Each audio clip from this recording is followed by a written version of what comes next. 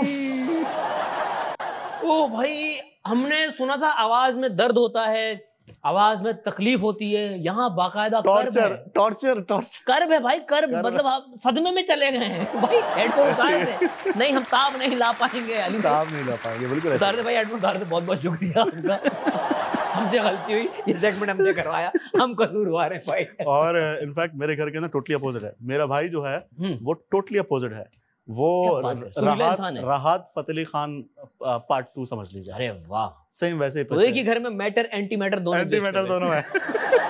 एक सुर ठीक कर रहा है, एक बेड़ा गर्क कर रहा है। बल्कि मुझे इतना अच्छा लगता है उसका गाना कभी, लेकिन आप अलमिया देखिए, जिनको गाना आता है और जिनकी आवाज बचपन से अच्छी होती है वो गाते नहीं है यार, ये होता है। हाँ, घर में बहन भाइयों में होता है ना कि आप कहते हैं यार कुछ सुना दो, कहेंगे नहीं मैं नहीं सुना। एक और भी उनकी आवाज बहुत अच्छी, लेकिन उन्होंने नहीं गाया, उनके भाई ने गाया, वो सुपर हिट हो गया। हाँ है, हाँ, चाँद फतेह अली खान का भाई। अच्छा। ओके, जाने से पहले अली भाई अपने फैन से, दोस्तों से, या जो आपको फॉलो करते हैं उनसे कुछ कहना चाहेंगे तो बता दें। भाई एक ही बात है जो कहनी है कि अपने आप से सच्चे रहें, ऑनेस्ट रहें, लॉयल रहें, और मुश्किल है लेकिन बहुत खूबसूरत है ये, और आपको शुरू में तो मालूम नहीं होगा, लेकिन हाँ कुछ अर्से के बाद आपको मालूम होगा कि अपने आप से ऑनेस्ट सच्चा रहना कहीं ना कहीं आपको जाके पे जरूर करता है।